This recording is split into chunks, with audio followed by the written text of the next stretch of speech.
Hey everyone, welcome to another episode of Dynasty Underdog. I'm your host, Uriah Dawkins. With me tonight, Billy Beeman, Jake Abrams. What's going on? Not much, man. Excited to be back here with y'all boys. Talk some ball. What's going on, man? It's a full house. I love it. Full house. The crew's back together after a bunch of guests, man. I love it. It's good. Yeah, I mean, I needed to take last week off, but I'm happy to be back. So Wow, he needed a break from us, is what he's trying to say, Jake. He's like, I couldn't do it anymore. It's called health, man. Mental health. Yeah, Mental I health. get it. The woods, Wow. unplug, and just enjoy nature, bud. If I could get away from my own life sometimes, I would do the same thing. So why not do it with my side life? Yeah, feels good. I'm feeling really His good. side life. I love it. Oh, that's so good. So let's hop into some news and nonsense as we do. Before we do, just a reminder out there, join our Discord, listen to us on Spotify. If you can, check out our YouTube. It's out there. It's banging. Follow us on Twitter, all that good stuff. And please support us any way you possibly can. With that. Such a professional. Jeez. Yeah. Just why save it till the end? You know? Why save This it is when the till people are listening, man. Come on. hit us with that like right now. Yeah. Like and subscribe. All right. So this comes from a Twitter account called Coach Speak Index. They're actually, I mean, really kind of blowing up on the scene this year, but it's really good stuff. I mean, most people don't have a whole lot of time to go and sit through all these interviews and listen to everything that they say about these players. And just the more information you can get, the better. So here's Dan Quinn essentially talking about Brian Robinson, how he has developed as a passer after going through passing camp. I mean, he's sitting there sharing a role with Austin Eckler, who I know is old, proven pass catcher. How do you take this from Dan Quinn, guys? I mean, like, do you buy this, Jake? Do you buy that he's developed as a pass catcher? Because I feel like that would change our thoughts on running back 33 Brian Robinson a little bit if he's going to catch a few more passes than what we saw, last year, which was minimal at best. And trying to pull it up here, but like, I'll find it in a second. But what do you think? Yeah, I think that's the reality, right? Is that it was minimum at best. So if that's 12 your targets. Threshold, if that's your 12 targets is your threshold, then he has to improve upon that, in my opinion. I think the reality is if you want to be using your running back as some type of dual threat player that can do both rush and receive, you don't want to put them out there as a player who's unable to do it, if that makes sense. So like when we have certain running backs that end up fitting a certain style of play, it kind of limits them when they're on the field because you know that the ball realistically won't go to them in a passing down. So if he kind of elevates the hype around the player having more than one capability or ability, then it now has the idea to defenses, okay, we're expanding the playbook a little bit more to Brian Robinson than what he's seen in the past. It's kind of the way that I see it more than anything else. You don't bring in Austin Eckler to not give Austin Eckler the ball in the air is the reality of it. Yeah. No, I think that's a good way to look at it. A good reason to kind of reel us back in because, I mean, it's, you can listen to Dan Quinn talk about that and kind of get juiced up about it, right? Like if you're not discerning, I do want to give a shout out to the Coach Speak Index guy because I heard him on Legendary Upside Pod and he puts a lot of work into this. Like he is trying to find only the cuts that have, relevant information. I do think this is relevant information. I just think that Jake really took it the right way, which is like he's probably putting this out there more for strategic purposes than for, the reality of the usage that we're going to see for Brian Robinson, especially if Austin Eckler is going to be healthy for most of the season. 12 targets, 9 receptions, not super encouraging. I mean, definitely a solid, catch rate there, but just not super encouraging in terms of volume. And I don't think we should expect a massive jump this year either. I don't either. All right. So with that said, wait, real quick, 25 second or Brian Robinson? 25 second. Or Brian Robinson. Give me the new pass catcher. Oh, okay. The hype is already hitting Uriah's bloodstream right now. He just had to hear Dan Quinn's voice again. Jake sees through the man. Jake sees through Dan Quinn. I saw him botch that one Super Bowl as the Atlanta Never Falcons trust head again. coach. Like, literally can't trust him ever again. I think it would have to be a 25-second plus to Uriah's point. I did post up a poll in the Discord, and that's why I put it in here. It was a 25-second plus Brandon Cooks, which you could say Brandon Cooks is equivalent to maybe a late third, early fourth. Does that get it done? Probably, because I value the 25-second pretty close to Brian Robinson. Most likely, like I'd really like to know that second is coming from a team that is not great. If that makes sense, like a bottom half team, that'd be really nice, right? Because you obviously see the second half of the second round this year is dicey, right? The late second round, so if you're projecting a year out, you're probably getting something similar to that. So I do see the allure of having Brian Robinson here. I'd probably rather a third, like a 25-second and a third would probably do the trick for me, where I can utilize that in another trade somewhere along the line or something like that. I mean, this is a tough one though, because I do think Brian Robinson seems slightly undervalued, kind of where he's going. You're running back 33, but Nick Chubb, Kendre Miller, like he does have a pretty secure role amongst that group of guys.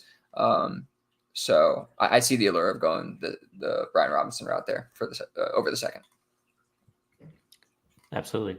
So shout out to those who are participating in this year's Scottfish Bowl. This will be Scottfish Bowl 14. Big tournament, biggest fantasy football tournament in the entire world. Playing for charity and getting to know folks and expanding the community in a positive way. Congratulations on making it, fellas. Yes. Thank you for all of the support. I don't think I would be in it if it wasn't for either of you. So I appreciate it. I just kept plugging your name in there, like get him. And it works. Hey, gotta get your name out there, otherwise they won't know, man. They won't know. No, it's very deserved. You definitely deserve to get in there, bro. With as much as I think you've put out into the community this year, definitely deserve that. But yeah, Scott Fishbowl, we've also been. I mean, this is our fifth year, maybe, I think. Probably sponsoring it. It's pretty crazy. Been doing it for a long time, so it's pretty cool. Excited to do that again. Years. Yeah, really cool. So Scott Fishbowl is known for crazy scoring, nuking certain positions, elevating other positions. Like in Scott Fishbowl, you want to draft a kicker, because there's going to be plenty of times where flexing a kicker is going to be better than flexing your RB3 or wide receiver 3, along with punt returns, kick returns. Is there anything about the scoring that you've noticed that you think will change your approach to drafting? I'll speak openly. Yeah. I mean, I'll speak away all your dark in the shadows. I noted no one was jumping on that. I was giving you the floor, my guy. I do think that there is a unique ability to go tight end bully in this certain scoring platform if the board plays right, which is, funny enough, a strategy that is really, really popular, specifically this offseason in general, just in the Dynasty community that's playing TEP. Having a full point TEP for 2.0 TEP basically for tight ends is incredibly beneficial. But most importantly, I don't think that a lot of other players are necessarily as attuned to that. So being able to specifically lock into that tight end value outside of probably round 3 and 4, where I've already seen in a few mocks, that's kind of where the going gets tough. You start to see, the entire pool just going and swaying in one direction. That's kind of the time where you can start benefiting on probably your wide receiver 2, even wide receiver 3, depending on how you're building. Sometimes even being able to lock in a pretty solid QB2 if you're building that way as well. So I think there's a lot of interesting strategies that I've been looking at just from some of the mocks that I've been in. What about you guys? Yeah, I was trying to give you the floor there because I was on the podathon and kind of talk strategy a little bit. So I was trying to give someone else the floor, but I do think you broke it down really well with the tight end. The tight end breakdown there. And I also think, with the way the running back scoring is with the 0.25 per carry, I think that we can see some people get a little carried away with that. No pun intended.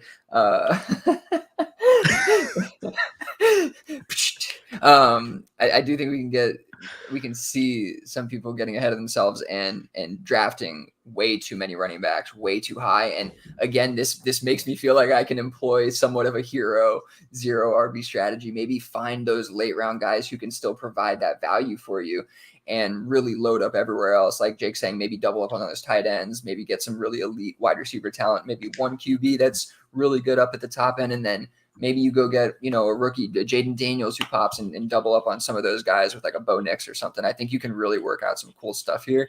But the way that Jake was talking about that, and something I wanted to say on the podathon that I think I forgot to or didn't have a chance to, but the fishbowl like uniquely reminds me of Dynasty somehow, even though it's kind of redraft, and it's kind of a gateway to Dynasty for a lot of redraft players. I feel like there's not a lot of times where there's a meeting of the Dynasty and redraft minds like there is in the Scott Fishbowl, where the redraft community is exposed to the sickos like us and finds like, oh shit, maybe I do kind of like Dynasty, like maybe I want to get into that. And the format that Scott has set up really caters to us. Like Jake is saying, we know about tight end premium, bro. Like you guys probably don't. The redraft people, are not as many of them do, and so we're going to be more attuned to that kind of stuff. And I just think it's a really cool thing and a part of it that you can really take advantage of. I mean, even last year, Anthony Richardson, Jahmyr Gibbs, there were players who I really found rookies because I was more in tune on the Dynasty side that I found,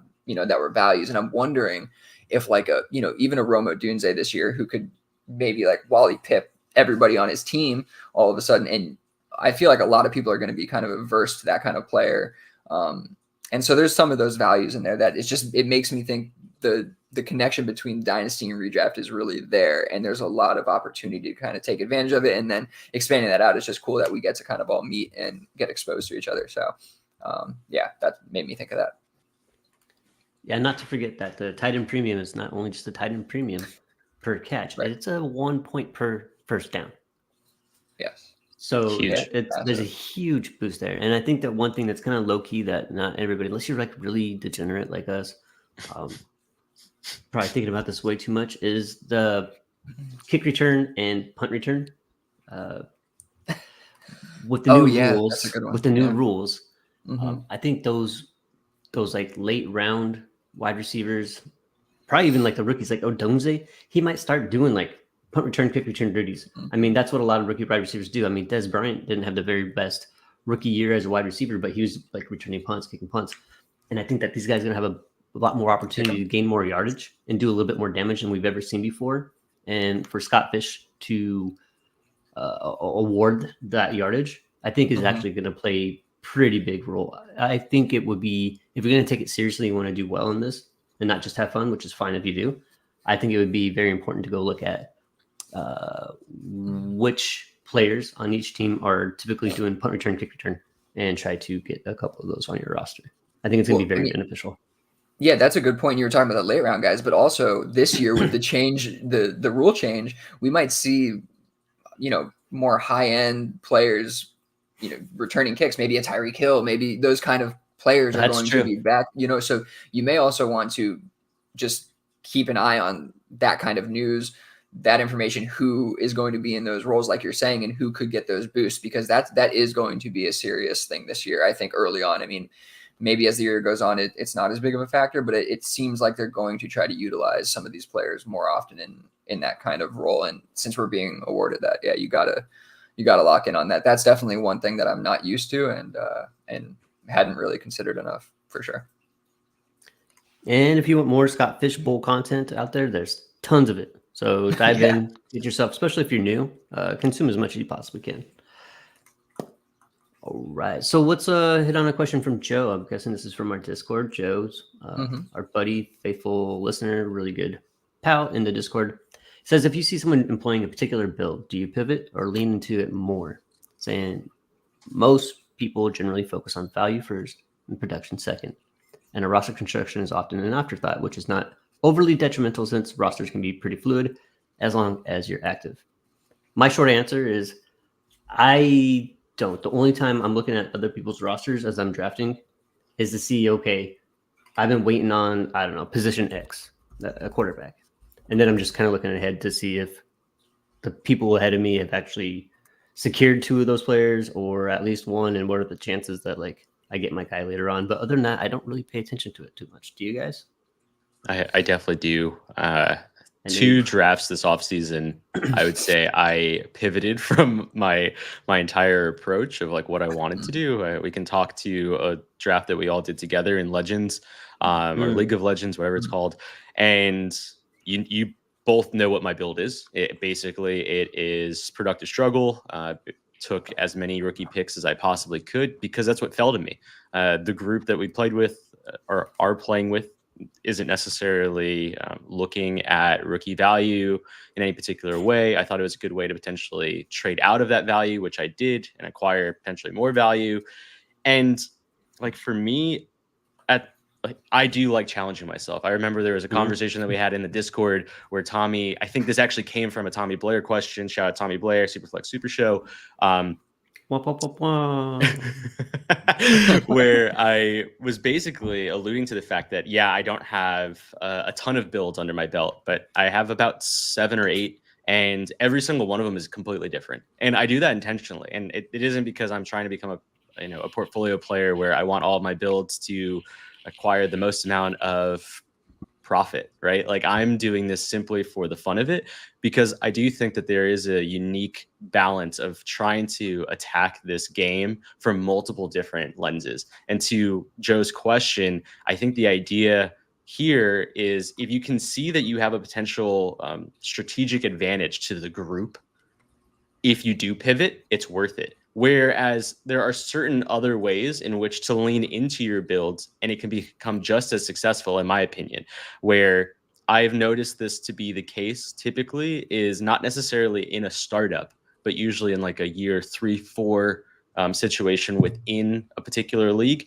You can now start to rebuild within the landscape of the league itself to go into a direction that maybe someone else is already doing, but you think you can do it better because of the way that they've built it, or because, your structural bones of your team is maybe a little bit younger, or whatever the slight advantage is, you might be able to now have longer longevity or more productive value currently. Whatever it might be, there are different means of doing it. What about you, Billy? Yeah. That's super interesting. It made me think about the Legends draft, because I do think that there were other people who kind of went 0 running back. Like I think there were multiple, and maybe one of them was you, Jake. Or I know somebody was snagging up late round running backs right before me, like the entire time. Yeah, and like all of my late round shots kind of got taken before me, got sniped, and so I was left with like Jaleel McLaughlin, and I think I ended up getting, I don't know, the Green Bay backup right now, out of the rookie draft. Marshawn Lynch. Lloyd. Thank you, Lord Lynch. No, let's hope. Let's hope. I'm projecting. Yeah, he would be starting. He would be starting. He might be starting. We'll see. So that's how that ended up for me. But I didn't alter my build, even noticing that was happening throughout it, because I felt comfortable with what I was getting otherwise. And looking at that lineup, I feel really comfortable with how it ended up, and I feel like there's going to be plenty of opportunity to fix or to fill that running back spot. But overall, just to the question, and actually Tommy's question, the original question was like, how many managers do you see building the same as you? Which when you really push 0 running back kind of the way we have done it, you don't really see that many people do it that way. So typically I don't run into that many people employing the same thing. But I have preferred builds, clearly, like I talk about them plenty, but I'm not going to force it, especially in a startup, right? Like if the league happens to be a bunch of people who are getting ahead of me, I'll try to pivot at certain points and gain advantages elsewhere if they present themselves. But like Jake's saying, like it doesn't always work out that way. Every board is different. Every league market is different. So it's definitely going to be on a case-by-case basis, but the build definitely like is not the most important thing to me, where I'm really more looking to create positional advantages where possible, rather than like get to the specific build and that be like the goal. You know what I mean? It's like, I gotta have 0 running back, or I gotta have wide receiver. I gotta have this many. That doesn't matter as much to me. It's like, if I can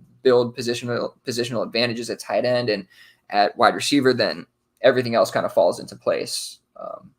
At least I find. So that's my approach to that. So you have your unconscious competence and dynasty. What are your thoughts here, bud?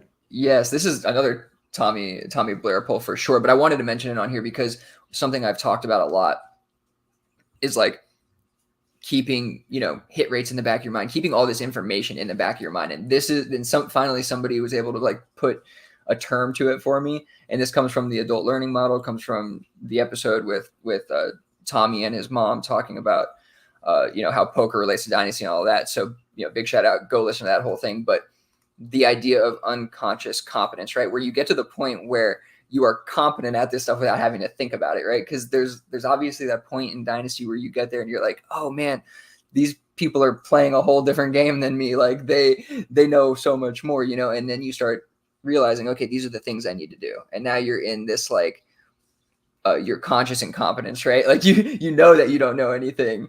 And it's trying to get from that to this point where it's conscious competence or unconscious competence, where you're not thinking about this stuff anymore. It's just inherently built into your evaluations. You know what I mean? You're tracking this stuff so often. You've made these moves enough times. You have enough experience where now, a trade you're making with X player for, X player, it's something in your mind that you've done something like this before, and what profile you're moving, what profile you're getting. You don't need to go and sit there and do all the research and whatever. And sometimes you have to do that no matter the level of player you are. Like there's always going to be learning. There's always going to be, taking it further for sure. This isn't like, oh, I've gotten to this point and I'm good to go. But it's getting yourself. I do think if you're going to play Dynasty at a fairly high level, if you want to get there, that's kind of if you're going to do anything at a fairly high level, right? Like your job, anything, like this is where you need to get to the point where you're not really thinking about things and you're just kind of doing them inherently, like you're driving a car.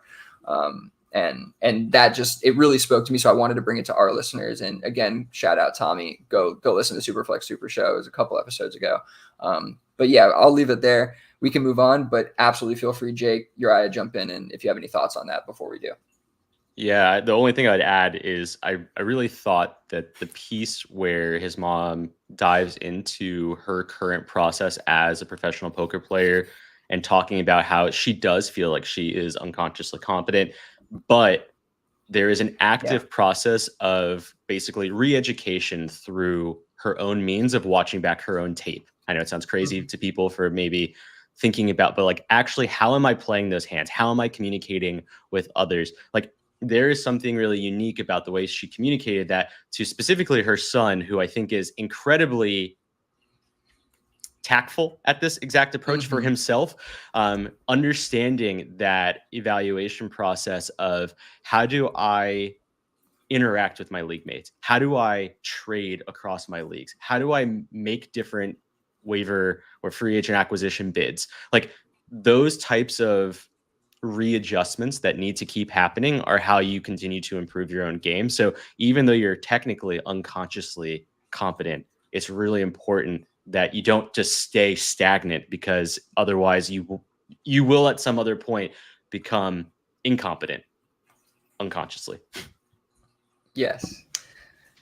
And sorry, Uriah, I'm going to jump in real quick because I just wanted to say, like, the way that it talks about, watching her tape back, like we can do something similar to that too, right? And we have a lot of tools to do it now. Like you obviously can just go and look at your trade history and all that, but like Dynasty Daddy makes it super easy. Like you can go and look at your trade web and it's like, it gives you a lot of insight into what you've done before, where it's brought you and kind of mistakes you've made, and it highlights it all right in front of your face. And these are really, I think, tools that not everybody's using, and things that you can really use to self-evaluate. We just had AJ say that self-evaluation is real, and that's what this is. You can self-evaluate kind of what you're doing, even if you have a good process already, right? Like the best are doing this. Like the people who are focusing the most on this stuff are already doing this stuff. So if you're not, you're, probably a step behind some of the competition. And this is really helpful in kind of learning yourself and learning how to navigate, the waters in your specific league markets.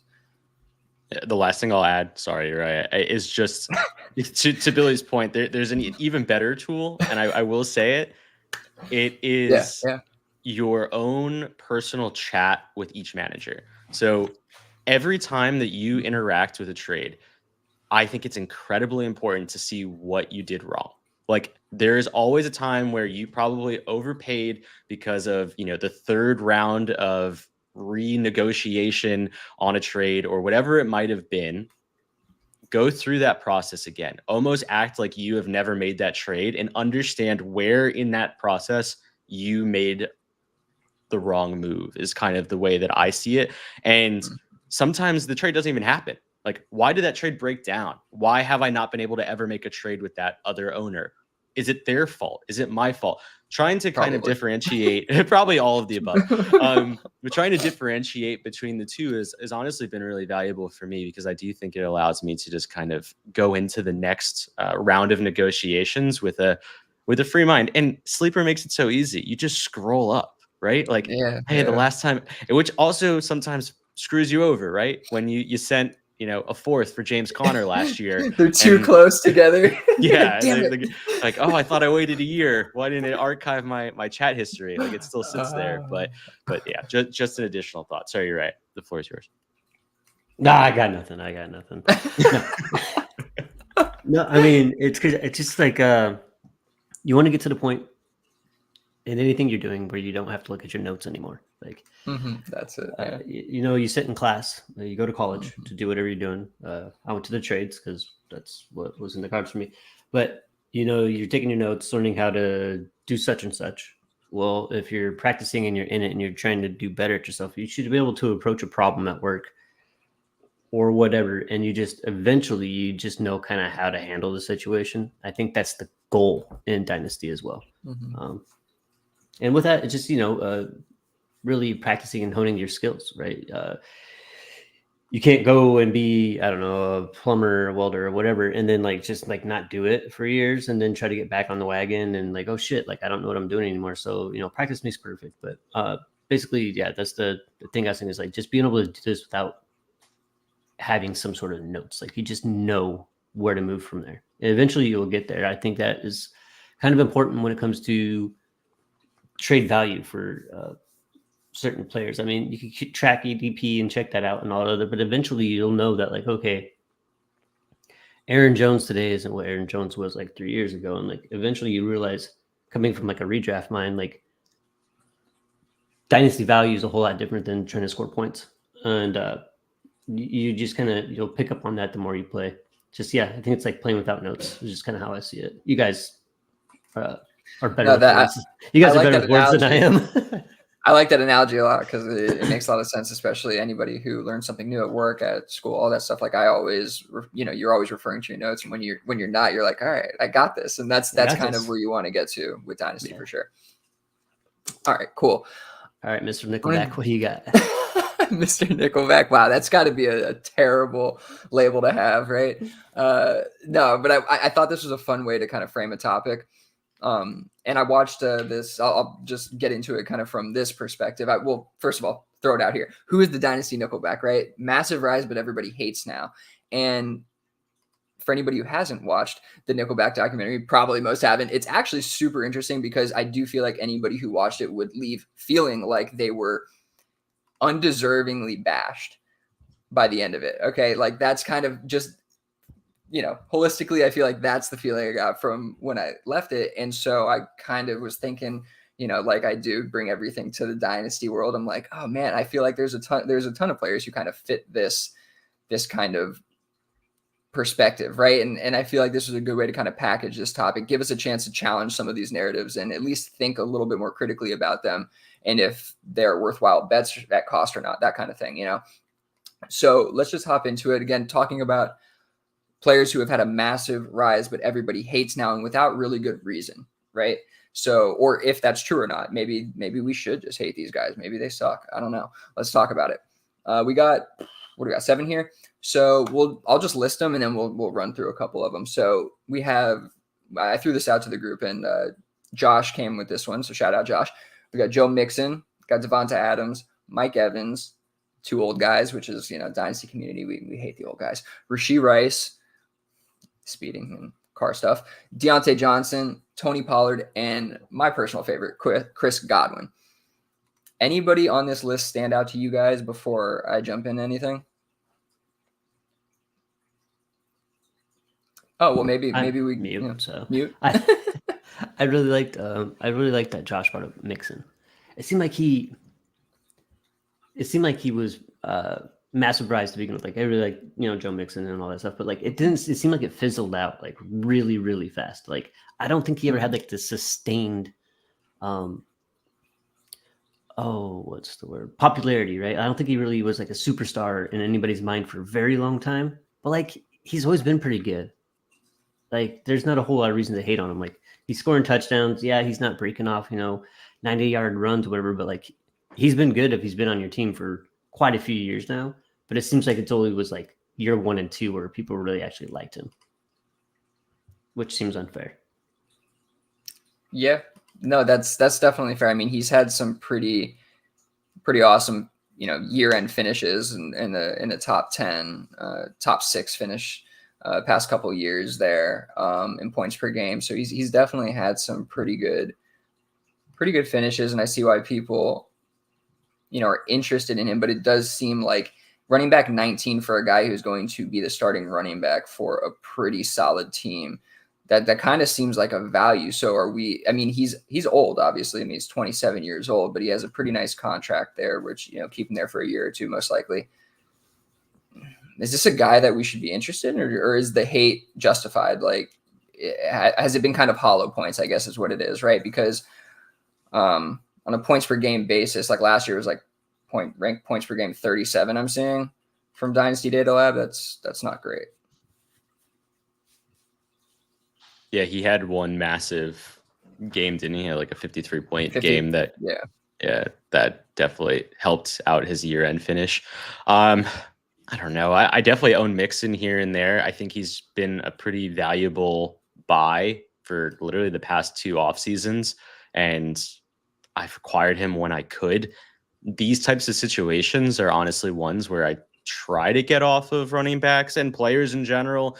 Going back to our conversation last week, I do think that when players change hands, change teams, that's kind of the time in which I like to get off of players, just because historically you don't see the same productivity from player from team A to team B just in that transition year. And I don't really need to deal with the downturn of the value on Joe Mixon, considering that the return isn't even really that high. But in most situations, you're probably not going to get what you want for him. And so you have to be a little creative with kind of the packaging and where you're going in that direction, especially because with a lot of my builds, to Billy's point before, I do tend to go 0 running back. So teams know that I'm looking to probably try and go running back at some other point in time. And you do tend to get kind of priced out of other assets. So for me personally, what I like to do ahead of time is acquire those running backs that I want to continue to build on, instead of trying to trade for that new one after I get rid of Mixon or in the Mixon trade or things like that. So that's kind of the way that I see Mixon moving forward. But I don't think I'll probably be able to get off of them for the cost that I want or the return. And so I'm kind of stuck there, which is fine. Yeah. I do feel that actually I have some shares of him that I've acquired through startups, like doing the late round running back thing. And it's like, he's probably dying on that roster unless he explodes and I can sell him for something, because like we have league mates who think that he is, or at least want to push the narrative that he is still a top end running back. Right. And I think some people actually think that, like, and he's on a great team, like he's in a good position to succeed. So you can definitely spin that up in your head. You know what I mean? So I do think that there's a world where he has a 50-point game, whatever, a 30-point game.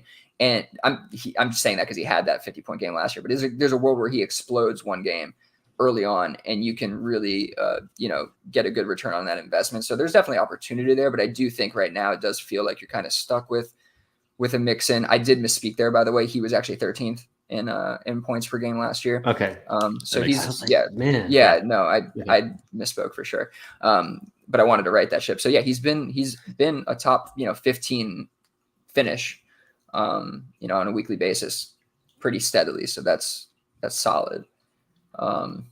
Yeah, we'll see. 27, 28-year-old running back. Like, he's going on 28. That's not something I typically like rostering, but it seems like that's where the value is kind of this year anyway. So it's interesting. I do think that, yeah, I mean, maybe the hate's a little unjustified with Mixon, right? Because he kind of does get the job done at a certain level. Yeah, it's not pretty, but I mean, like, you know, it kind of does get you there. as long as your expectations are level-headed at some point.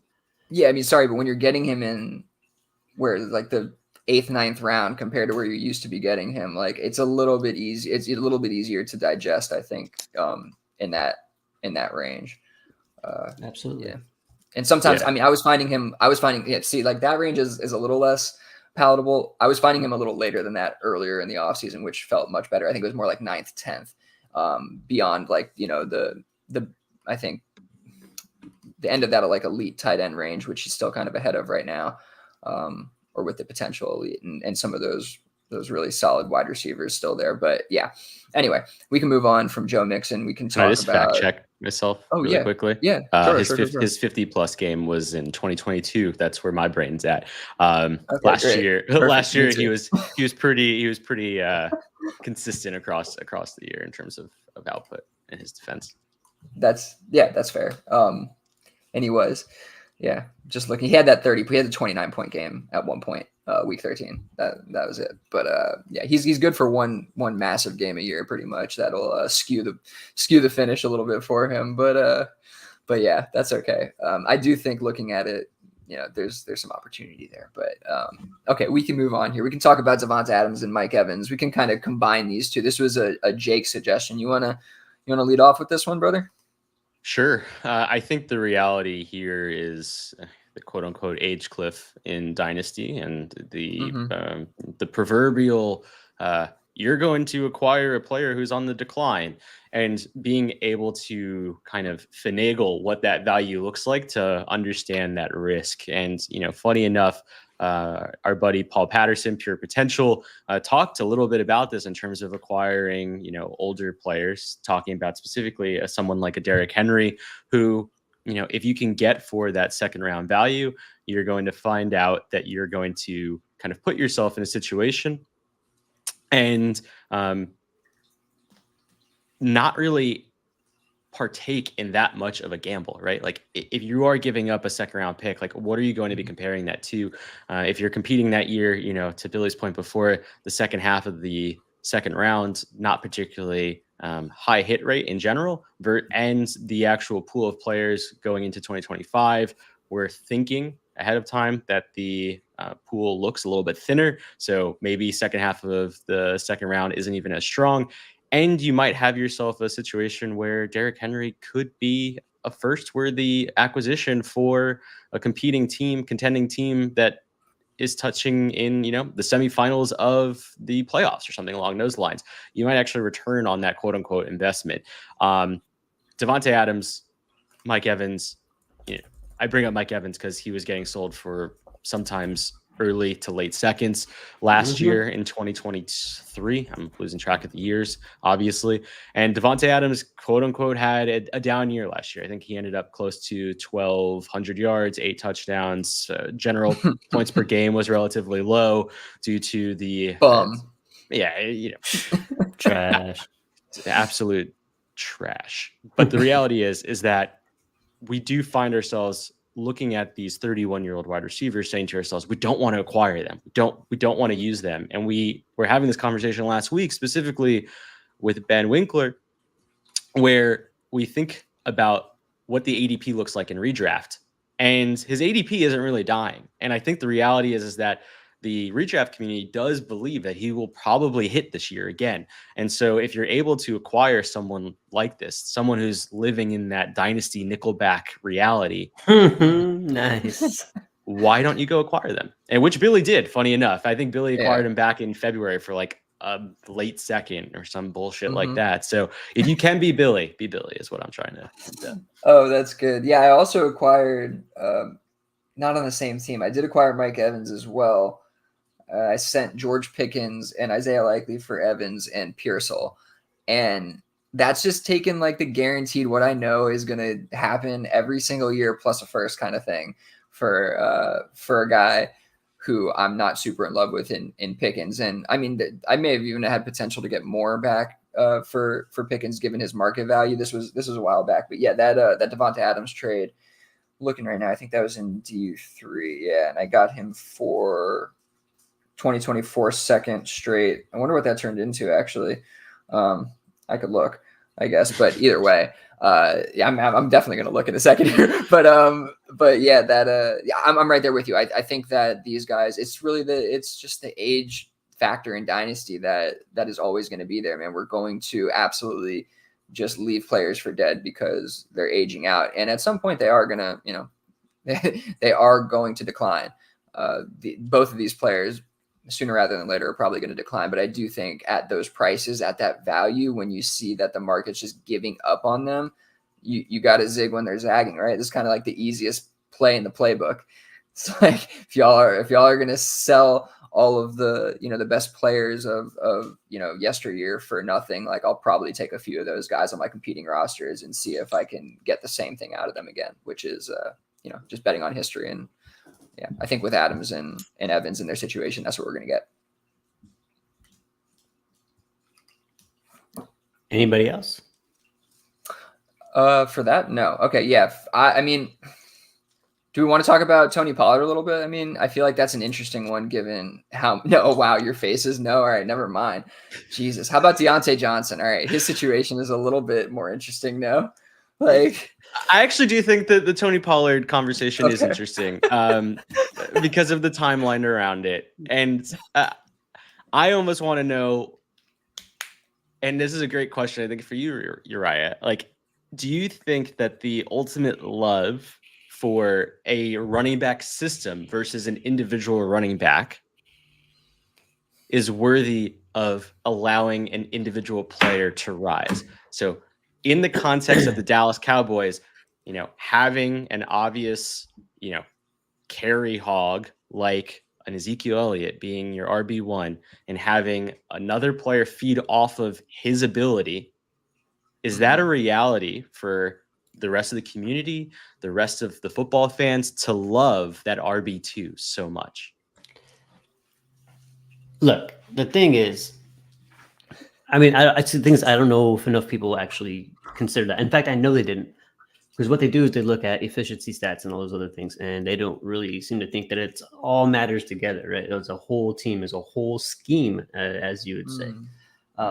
Everyone's like, man, Tony Pollard, because every time Tony Pollard got the ball, 9-10 carries, like boom, shot out of a rocket. He's so fresh, he's so quick, he should be the running back one.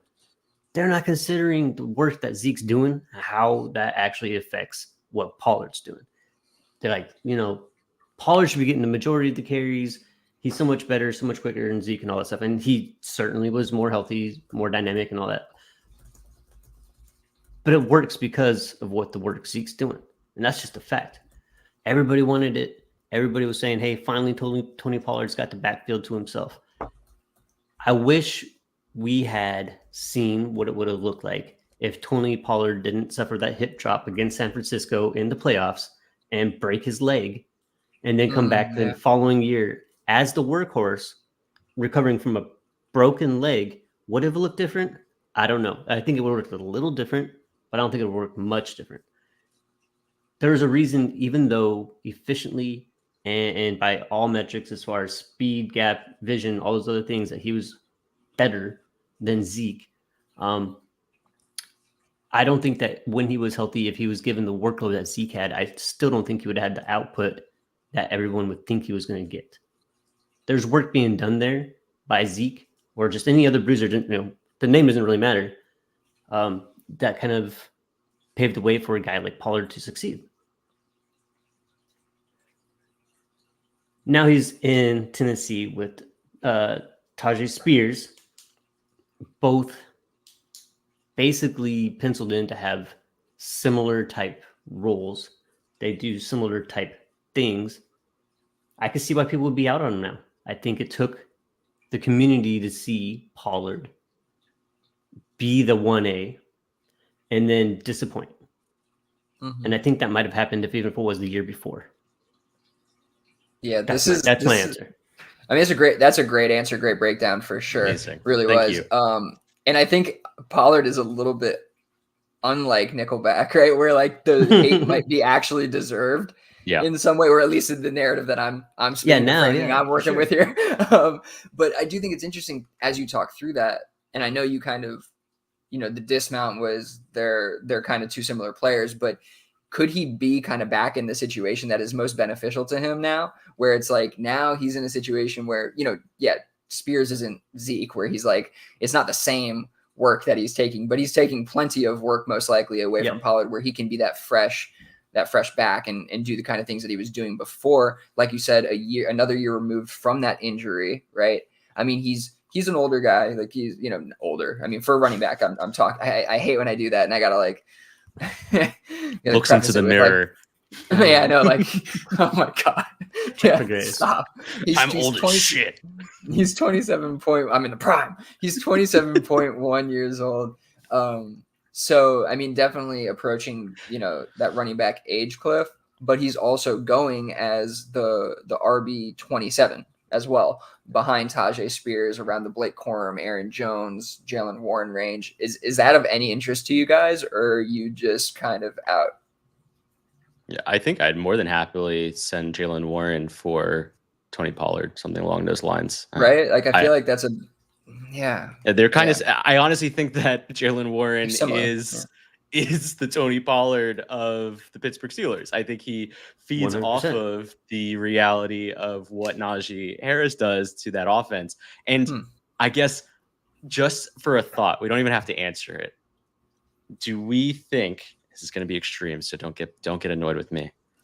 Do we think that Jahmyr Gibbs potentially falls into a similar bucket, feeding off of David Montgomery? Just a thought.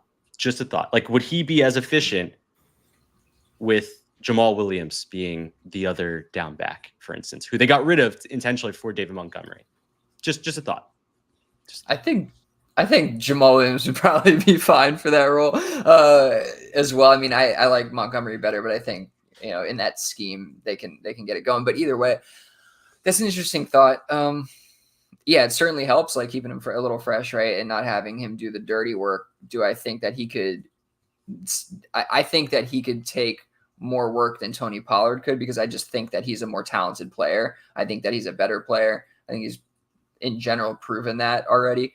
And that's kind of been my problem with Pollard in general, is I just, like we were mentioning vision and stuff, and I know a lot of people think that he had the same or as good, better vision than Zeke. I never thought that was the case personally. Like, I don't think that he's as fundamentally sound as Zeke is, and he doesn't offer as many things as, a 3-down workhorse back really should. So yeah, that's where I'll leave it, I guess, from that perspective. All right. Hold on real quick here. I think I would have a tough time giving up any significant draft capital or young players for guys like Adams, Evans, Pollard this time of the year. So much can happen. Would rather pay a premium, I guess, during the year when they're actually scoring, when I mean, I've been a fairly strong proponent of going that route, especially for running backs. I have no interest in buying a Tony Pollard right now. That's for damn sure. I think I acquired Tajay Spears in a deal recently, the Rashee Rice and Downs. And, when you're getting a group like that, I think it's easier to kind of take on that risk. But I tend to agree.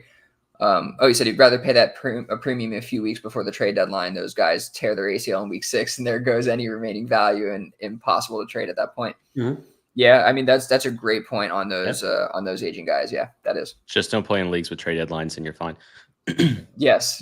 No trade deadlines for the new listeners. Hop in next year's DU league, and that'll be a league with no trade deadline if you're looking for one. So just keep that in your mind, and hop into our Discord, and first come first serve there. All right, sorry, I had to get that in there. Under the hood, or do you want to talk about? I want to talk about Chris Godwin. That's the last one I want to talk about. I'm wondering, we have Chris Godwin here.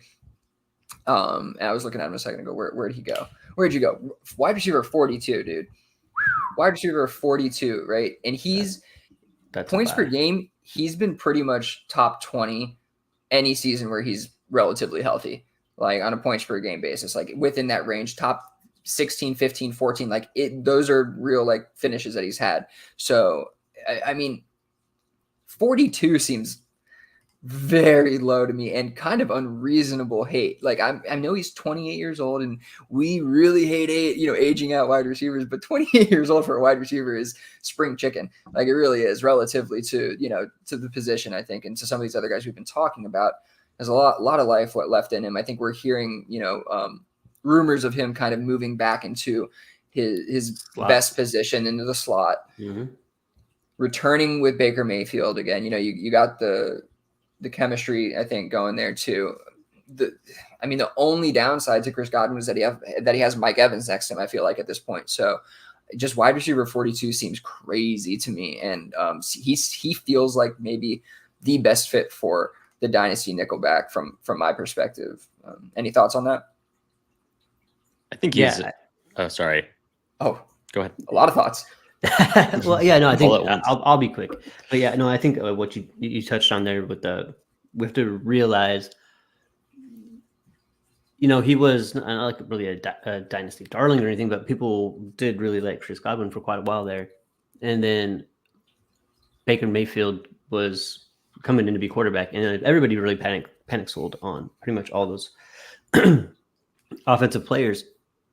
And then Chris Godwin, obviously Mike Evans did very good with Baker Mayfield. They let Baker Mayfield, they extend him by a few years. Chris Godwin was playing hurt a lot last year, enough that his wife would get on and talk about, hey, he was fucked up, but he still went out there. He played 80% of the routes, and he wasn't 100%. It wasn't 100%. Mm-hmm.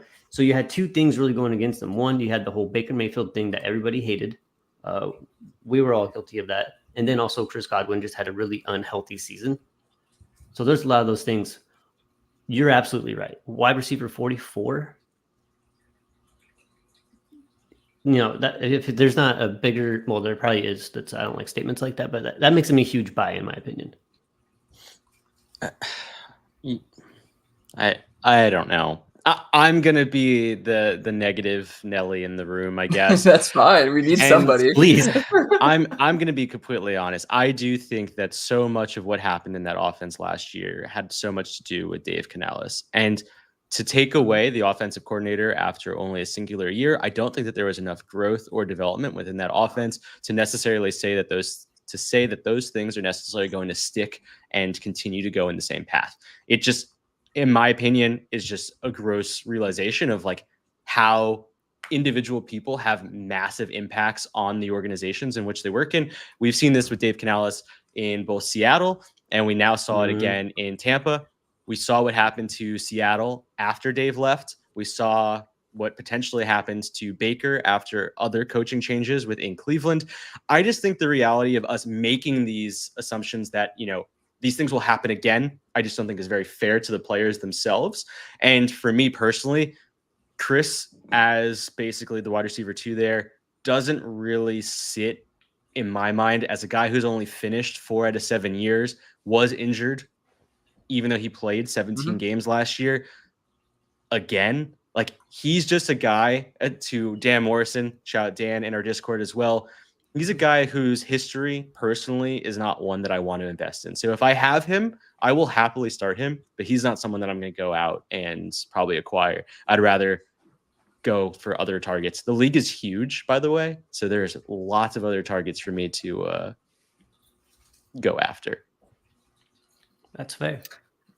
Yeah, for sure. There definitely are plenty of targets to go after. I think he offers some pretty steady production for your team. But I get that it's kind of like, it's what we talk about with the wide receivers all the time. It's like super flat position. It's not really exciting. You don't want to invest a ton in guys that are outside of the elite level. So I understand that for sure. I'm looking at like a trade here where he was moved on the 30th, so a couple days ago, and it was a 25-second straight for Godwin.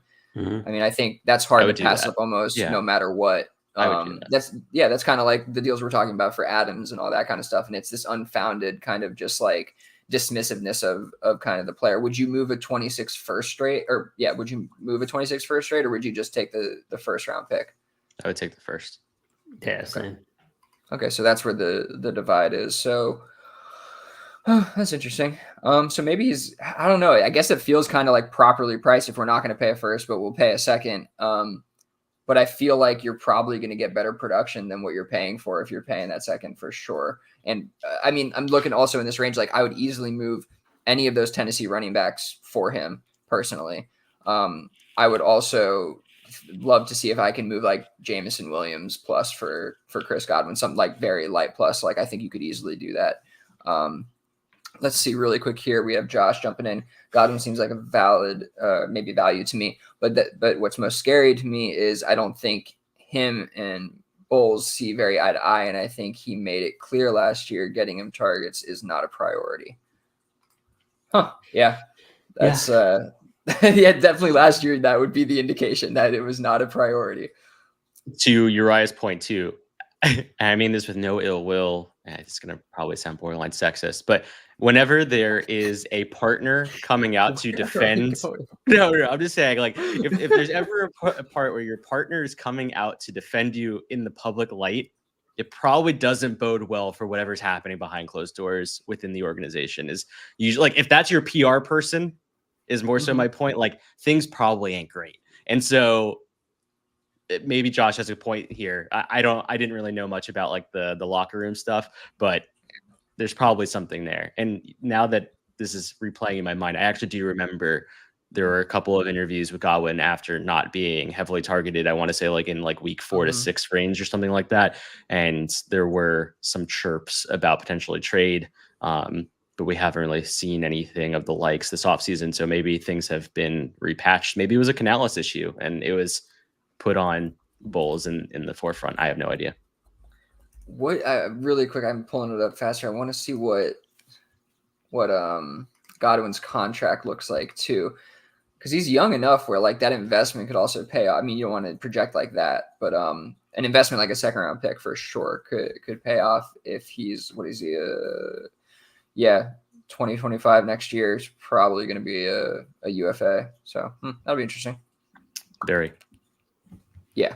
So I just think that there's wide receiver 42 just seems crazy to me for Godwin, but I guess that makes sense looking at some of the players in that range. I do feel like there's some opportunity to kind of trade some of the guys we've talked about though for him. But okay, cool. That's all I got there. I thought it was a fun conversation to have. Appreciate you enduring. This portion was sponsored by Netflix. Yeah. That'd be sweet. Man. All right, so we'll move on to underdog, under the hood, things we think about when we should be thinking about other stuff, probably. But not as good as my last one, but that's all I have. So I wasn't going to say it, but yeah, not as eloquently put, but that's okay. Yeah, it's all good. So here's one for me. I just came up to me because I know it made me do something in a rookie draft that I probably wouldn't have done if something didn't happen before. So does having multiple rookie drafts going on at the same time, which we do if we're in multiple leagues, that happens a lot. Does it affect how or where you'll draft a certain player in another rookie draft? So say, like for me, like say you wanted to get a share of Michael Penix at some point. And you have 4 rookie drafts going on at the same time. And you've gone through 3 of them. And 3 of them, he hasn't fallen quite where you felt comfortable taking him, but you really wanted to grab a piece of him. I moved up and I probably picked him 6 or 7 probably spots ahead of where I think I felt comfortable, but I really wanted to get a share of Penix. Do you guys do anything like this, or is it just me? Man, I feel like unconsciously this probably happens to me where like, you know, at some level, even if you don't want to play like the shares game, like, you know, just kind of mitigating your risk by having, you know, this many shares or, you know, kind of taking one of this guy, one of that, whatever it is. I don't love doing that, but I feel like inherently, I mean, just even talking about it last week with Ben, you know, I'm like, oh man, I didn't get any AD Mitchell. I want to kind of right this ship a little bit. So at some level it is kind of seeping in where it's like, I didn't get him and now I want him, or, you know, the past is impacting the future, but I don't know if I'm ever like, I'm going to reach on this guy because I didn't get him in the last draft where, you know, where I wanted to get him. I'm actually really trying to avoid that kind of thought process as much as possible. Otherwise, I think I'm going to make some potentially poor decisions that are going to negatively impact me down the road. What about you, Jake? Yeah, no, it's a really good point. I think the most important thing, specifically with rookie drafts and honestly startups as well, is getting to that point where you're putting on valuations for those players ahead of time, so you know that range of value that you're comfortable paying, so that you don't put yourself in the situation where you're looking at it afterward and you're saying, you know what, Penix at the 201, I was only willing to go up to the 204. I shouldn't have done that. Like, that's kind of the rationale that I try and put into it. And the only player that I did that with this offseason, and I did it once, and I did it with a very specific build, was Jermaine Burton. I want to say I reached on him at the 211.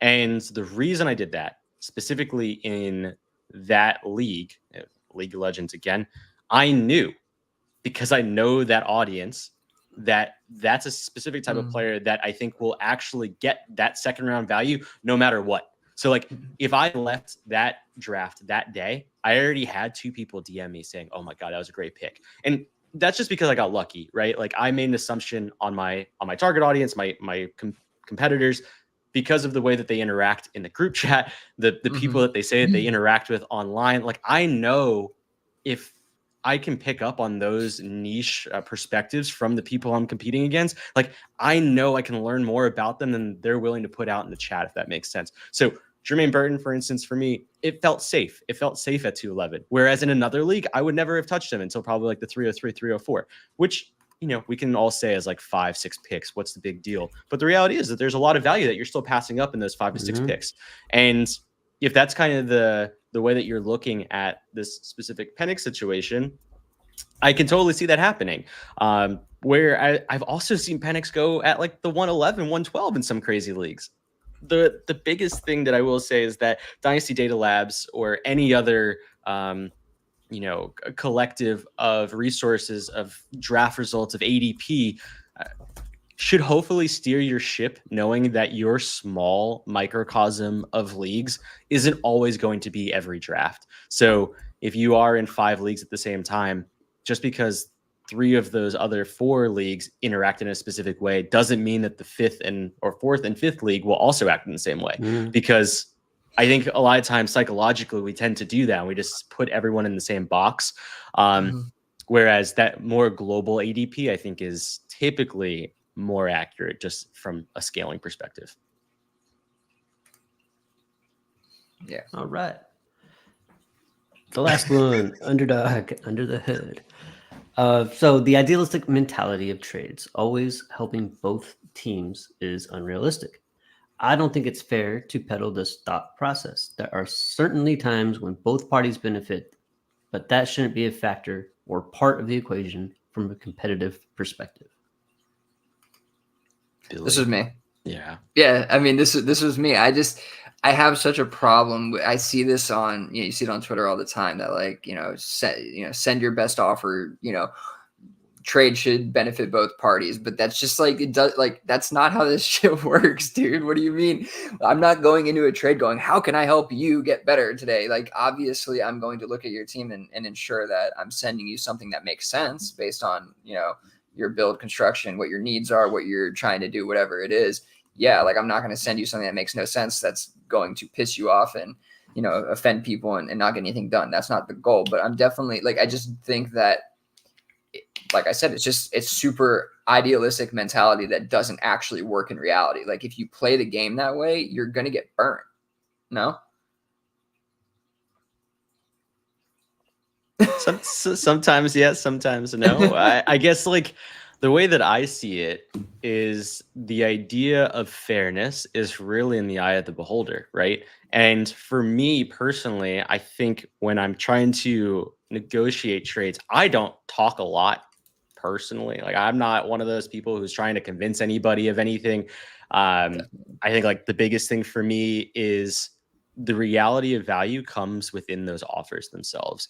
And so when an individual comes back with a counter and I think it's really far from my initial offer, I typically don't try and find a middle ground. I really don't, because it just doesn't make sense. But the reality of trying to find something that fits both teams, I think, is kind of the idea of structurally understanding how another team fits its own mold, trying to kind of dive into why this team is doing what it's doing. And I'm going to try and perceive, or make the other person perceive, that this trade is actually benefiting them. Regardless of whether or not they believe that, is not up to me, right? Like, I can't control that. But when I create a trade, I want it to be something that looks enticing. Like, I don't want it to be this idea of, you know, I'm stealing a player from you, right? Like that doesn't necessarily bode well for me in my trade negotiations. So going in with the mentality of helping both teams, in my opinion, is kind of just that glossy finish to the package. It's like, how do I want to present this thing to somebody else so it looks more appealing? If I go to the store and the packaging looks like shit, I'm not going to buy that thing, right? If I'm looking at a Hershey's chocolate bar, it's half open and it's a little melty coming out of the side, like, I'm not going to buy that. But if there's a premium chocolate bar that maybe it's $3 more and it's in a pristine condition, you know what? I'll pay that premium for it. Sometimes that's how trades work as well. Like, if you put together let's say Jalen Warren and Jameson Williams for a first, to me, I'm going to tell you to go F yourself, right? But if you send me something that seems more appealing, like, that's kind of where that streamlined consciousness for me, in terms of finding that middle ground per se, it kind of exists, or at least that's how I see it. Jake's putting the lipstick on a pig. That's what he's doing. Myself. You got any thoughts on that, Uriah? I agree with you both. I don't think you guys are disagreeing. So just saying the same thing a little bit differently. Yeah, I think, I mean, it is unrealistic. It's not really fair to ask somebody to send you an offer that is going to help your team as well. I do think there's probably value. I don't personally do this because I'm lazy, but there probably is value in looking at the other team's roster and trying to find something that you think will help their team as well. What is not helpful is sending the offer and then telling that person why these players are going to help their team. Yep. That's probably not going to get you anywhere. But if you do that consciously when you're sending the offer, like, hey, I think this would help their team as well, I think you might get a little more traction in the trade negotiations there. But really, it's cutthroat, right? We're all trying to win. So everyone likes to see fair offers and like, oh, that was a really good offer. Most of the time when you see completed trade offers, like, they're not super lopsided. I mean, the ones that get a lot of traction or a lot of attention are the lopsided ones, but the ones that kind of go by the wayside, the ones that actually get completed more often, are actually more fair and probably do consist of players that help both teams. For sure, as they should. I mean, even the Pickens deal I was talking about earlier that I made, right, where it's like Mike Evans and Pearsall, like, whoever, even if you think I won that trade, like, both teams probably can benefit from that trade in some way, right? It's not the most unfair deal, but, like, again, trying to kind of like lose a trade now, win in 6 months, those kind of things, right? Where it's like, yeah, it can appear, like you're saying, it can appear fair, but like, my goal is definitely not ever to construct a trade that is fair for being fair. Like, that's just not, like, I'm not going to, I'm going to take the other team into account for sure. I mean, that, like I said at the beginning, but it's like, if I look at it and I'm like, wow, I'm about to send this a doozy, I'm not going to be like, well, maybe I should make it more fair. Like, I don't know. That's not, like, my brain doesn't really, like, work that way. But I don't think we're saying very different things either. Jake and I, I don't. No, I don't think we are. The only thing I will touch on is that, like, inherently the idea of fairness is so, like, it's so challenging to define, because what is fairness? What you put into a trade calculator is fairness. The general value that's being added to that roster is fairness. What that roster looks like in 12 months from now versus the other roster from 12 months from now. Like, is fairness, oh, one team is potentially going to win their championship and the other team is rebuilding. Like, fairness is so up to interpretation on a trade by trade basis. And that's why it's always so hard, right? Putting out polls on Twitter or in your Discord and getting feedback to make you feel better about what you just did. In the grand scheme of things, it doesn't mean anything because we don't know all of the nuance to the other teams that are participating in your league. Like that trade could have been great, but you still might be the sixth best team in your league and you're trying to contend this year. And you've just lost 3 firsts for Mahomes and Pacheco. Like it's a great trade. It's all like you have great value, but now you're also your future's done and the rest of your roster looks like shit. Like, you know what I mean? Like it's just so important to understand so much of the context. So fairness is truly in the eye of the beholder. And if I can manipulate that fairness in any particular way, I will. So I guess to your point, it is unrealistic.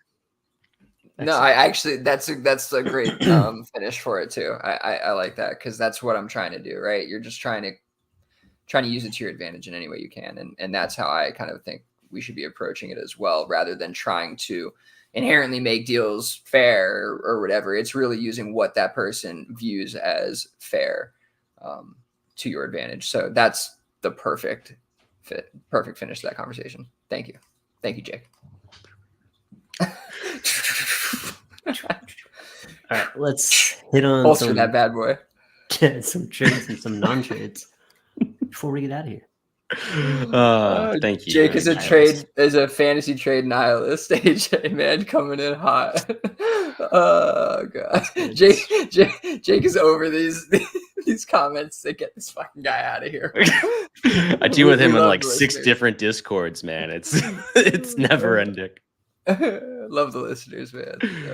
Big shout out, AJ. Okay, we can move on. Finish off with some trades. Sorry. Trades and non-trades. So we have a lot of JSN right now, which is interesting. So that is interesting. So we have Jackson Smith and Jigba for a 25 first and a 26 second. Yeah, so both these JSN trades are actually mine. So just give my thoughts on it, I guess, real quick. But this one right here, I have a lot of JSN, quite a few shares, and I haven't really found any good way to get out of him. Not that I've been trying necessarily, but you know, with risky assets like that where there's uncertainty, you know, there's not always a way out, and so I could see this situation not playing out the way that I'd like it to, the way that I kind of think it's going to, where JSN is gonna kind of slot into that second wide receiver role there and hopefully take over Lockett. But if that doesn't happen, I feel like a 25 first and 26 second is perfect return to kind of reset on that investment. I feel like a 1 first, not quite there, but I felt like the second on top was just perfect value. So I don't know how you guys feel about that. Great. Yep, that works. I think it's just a good way to, since you said you had a lot of shares of GSN, this is a good way to like, hey, if he really doesn't do what I know you fully believe he will do, this is a good way to like not hold the bag everywhere. You're basically selling him for what you bought him for, essentially. It's just like an actual true legit reset on that particular piece. So I think it's good. Yeah. And this was also, sorry to jump in before you, Jake, but this was in DU4. And that team also, I do feel like, is kind of a year out. And so I felt like it was a good opportunity. It was motherfucker. I felt like it was a good opportunity to kind of push some value down the road and potentially get maybe a higher end asset, like you said, if it doesn't work out. So that was kind of also part of the process. I was like, this team isn't ready. And even if he hits, is it really going to make that much of a difference? Unless he like super hits, you know what I mean? So kind of trying to mitigate the risk again, like we're talking about. But Jake, any thoughts on that before we move on? No. You actually texted me about this exact trade, and I told you to accept it. I think just in general, right now, this is a great return on your investment for most places. To Uriah's point, getting even a second on top. I've seen him go for a first and a third, a first and a couple of fourths. Like getting a second, I think is pretty peachy. If you could have gotten a player that's equivalent to a second, okay, sure, or maybe a high end third in like a rookie draft, something like that, okay. But Yeah, I think this is a great return. Would you trade Addison for the same return? Yes, and I would do it in a heartbeat. But I've been trying. I can't get anything similar to this return. So okay, yeah, interesting. Okay, cool. Right. I think Addison's going ahead of him. Is he not? Am I tripping? Yeah, he's going ahead of him in ADP per Dynasty Data Lab. Just interesting. That you can't get I don't like that. But. I'm down to 1 share of him. Honestly, I had 3, and yeah, I don't know. Sometimes it just works out that way. Yeah, it does. Okay. All right. So more JSN hate. We have JSN plus a 25 first. Should be late. Plus Michael Penix for Trevor Lawrence, who just got the bag. Yep. This is our favorite Console Wars Dynasty League. So that pick should be late. I mean, I've been in the playoffs a couple times the past few years, so I don't think it's going to be too early.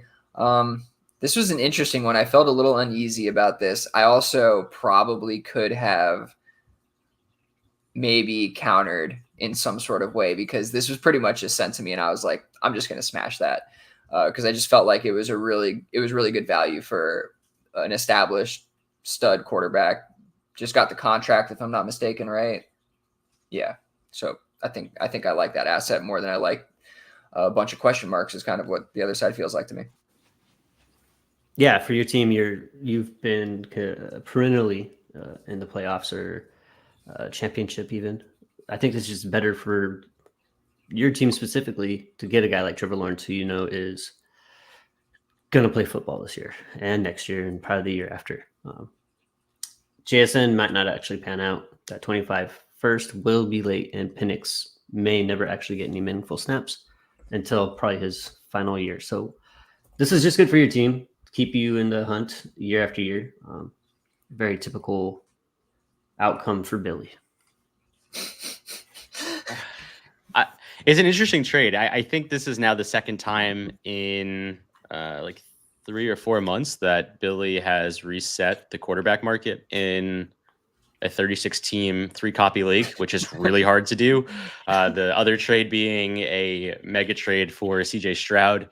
I think realistically, it puts you in a really weird position where now you're kind of stuck with your quarterback room for the season, or until someone else revalues the quarterbacks, because I think you're basically stealing Trevor, for lack of better words, in this league. We know historically quarterbacks do go a little cheap. I don't know why that is. Probably because we don't have so many feature firsts available to us as participants in the league. But I see this really being still probably like almost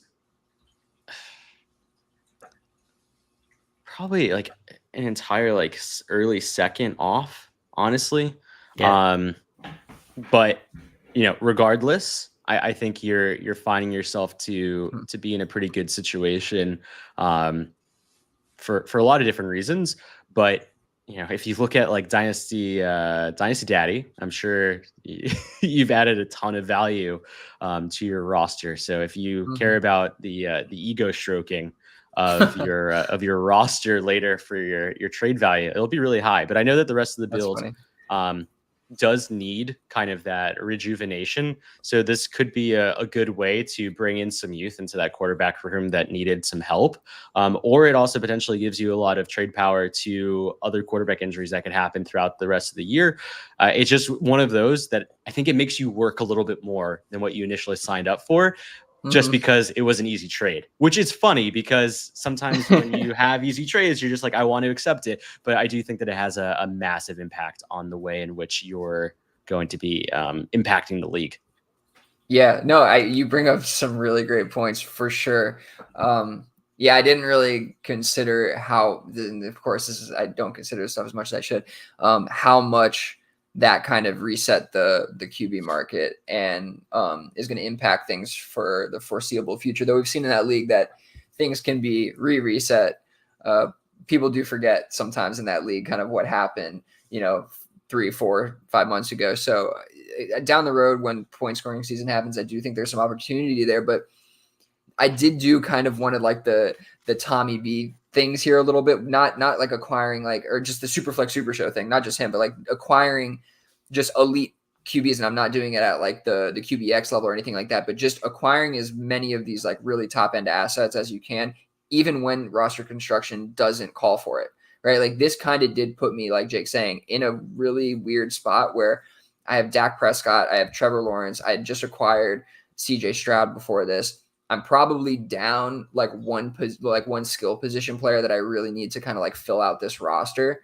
You know, I mean, it has like really high end assets. Like the wide receivers are Brandon Ayuk, Puka, and like CD, you know, and then it's Mark Andrews and Jahmyr Gibbs. Like there's all like really high end assets, but it's super consolidated, right? Which is where I like to be. And I'm betting on, like Jake is saying, I am creating more work for myself, unfortunately, here, because but I do think the assets I gave up, looking back, it's like, how much were those going to help me if JSN doesn't really hit? Like, how much were those going to help me fill those roles that I need? And my idea is, can I move one of my 3 quarterbacks to get another elite type skill position player, plus maybe a back end quarterback or something like that to kind of like refill again? And so that's how I viewed it, was like, just take the easy value and figure it out later is kind of the idea there. But it does put my team in a weird spot where like it makes it kind of, and if the league wants to hold me hostage, they kind of can. If they look at my roster and are like, screw you, bro, you're not winning again, like they can do that to me. But we'll see. Like if these quarterbacks are just, you know, humming this year, I doubt anybody's going to be able to do that. You know, I think somebody's going to have to buy. All right. Not when I'm underselling Deshaun Watson for a second. Last one, Cole Kmet. I think, did he get a contract? I think he got a contract. So Cole Kmet, 25 first, 26 second for Sam Laporta. What was this? Kmet, 25 first, 26 second for Sam Laporta. It's a Kmet doesn't do it much for me. It's but, Laporta. I'll probably take Laporta. Yeah. So this is a weird inbox offer that I sent out to somebody, but it's been sitting there for 3 days.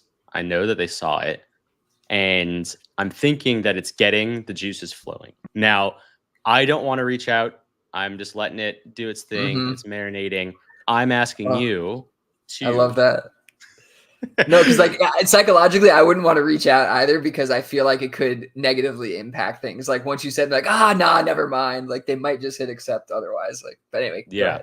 Sorry. So what I ask two of you is, what would you add on top of this to close the deal come a potential counter? Before you're I mean, I'd be willing to throw in another second. I think Laporta is a lot better than the asset than Kmet. I think Laporta has tight end 1 finish in his future and for multiple years to come, at least top 5. I don't think Kmet has that at all in a league where you're playing tight end premium, I assume. Yes. You're 25 first and Kmet 26 second. I'd add another second just to get it done. I want Laporta that much. I think that's great advice. Yeah, I mean that's definitely gonna get it done. My stingy ass would like it to be a third, but yeah, definitely. Yeah, I mean, you would love it if you like. You'd love it to be a third, but easily. But that's where my head went, was like, I wonder if I could just pop a third in there and he's gonna accept it. You know what I mean? Like you might if you don't even have the conversation, and if you just whatever, you know how you can in Sleeper you could just modify your trade. If you just modify it and it pops back up, he might just be like, if he was considering it, he might just be like, all right, that'll push me over the edge, and you might not need to do the second. Maybe he then comes back with the second. And then you trade, the extra second or whatever, and that gets it done, that kind of thing. That's maybe how I would approach it. Yes. If you really want to push this deal. But that I hate that, man. When they see it and they saw it, and you're like, how do I interact with this? How do I react? And it's dicey. Yeah, it definitely is, depending on the manager. So I see the hesitation for sure. Yeah. Okay. No, that's great advice. Thank you. Very actionable. Real quick here from our listener, Josh. one thing that I sometimes have success with in trades is just straight up asking the other team in a DM to see if there's anyone they're lower than market on or trying to move. I mean, listen, if somebody answers that question, good on you for asking it. Yeah. I'll just tell you, if you ever ask me that, I'm definitely going to give you a shaded answer of some sort, or the answer is going to be very ambiguous. I'm not going to link myself to a specific value when you ask me, because that gives you all the information. And now, exactly, you know what I mean? When there's an air of mystery around it, then there's a potential that you're going to send me an offer that's not as beneficial to you as you would if I told you all the information. So that's how I view that. But if somebody's going to give you the information when you ask, I mean, that's great, dude. That's amazing. Yeah. To Josh's point, like sometimes I do this, like I think like I'm interacting with myself and I give other people too much credit, which is, I don't mean that in like a rude way. I think it's the reality, unfortunately. Other folks are really willing to be honest. Like if someone asked me that question, I'm no joke going to tell you like Israel Abanikanda. Like, I'm going to give you a veiled answer for sure. Yeah. AJ Barner. Like who the fuck gives a shit about the assets I'm about to tell you that? Like, like no offense, but like that's really the approach that I would go. Now, if someone is willing to be honest with you, by all means, like take advantage of that every single time. I've never approached a conversation like that, and that sounds like a very interesting, like merchant approach. You're at the bazaar and you're going up to each person. You're like, how much for that pot? And they're like, the pawn shop. Pot.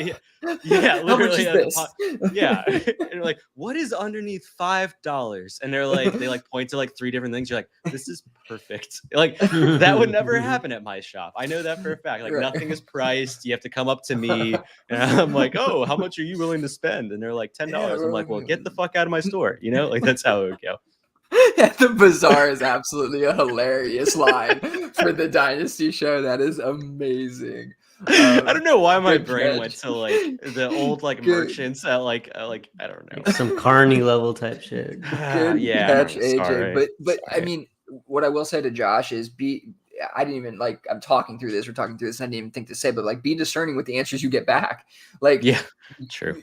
Because not everybody's going to answer it straight. So I guess that's more like what I would say to you is like, I'd be interested to know if it worked out really well at some, point in the past, which I'm sure people are honest at times. And they're like, oh, Sam Laporta, I'm lower on than market. And you're like, oh, well, then I will send you an offer right now.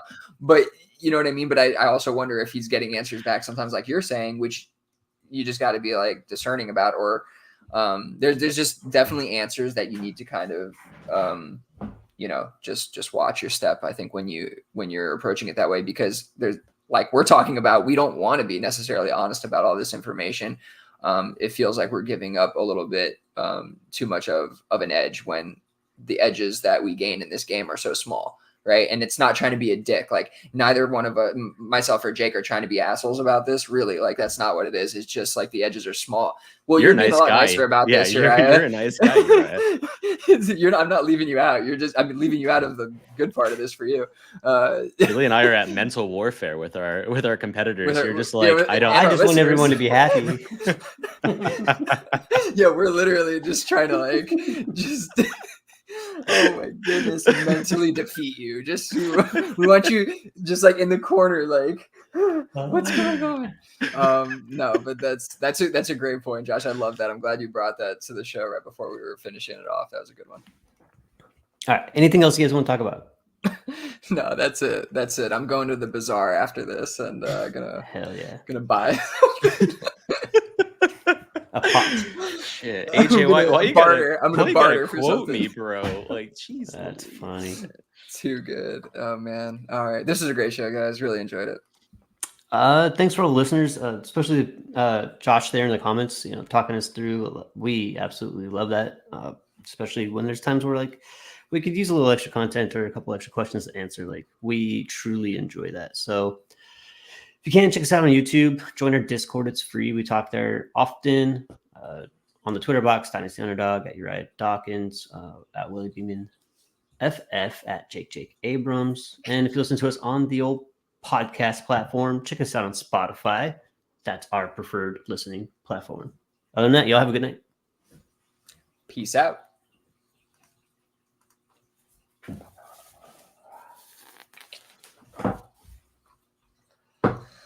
Or not. We're still here, so we'll just, I'm trying to end it. I guess we're gonna sit here. I don't know. It'll end one day, maybe. We'll see.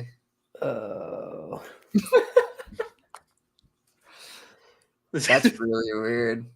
I don't know. That whole market thing had me thinking about being down in Mexico and doing some bartering. That's a really good time. It really is.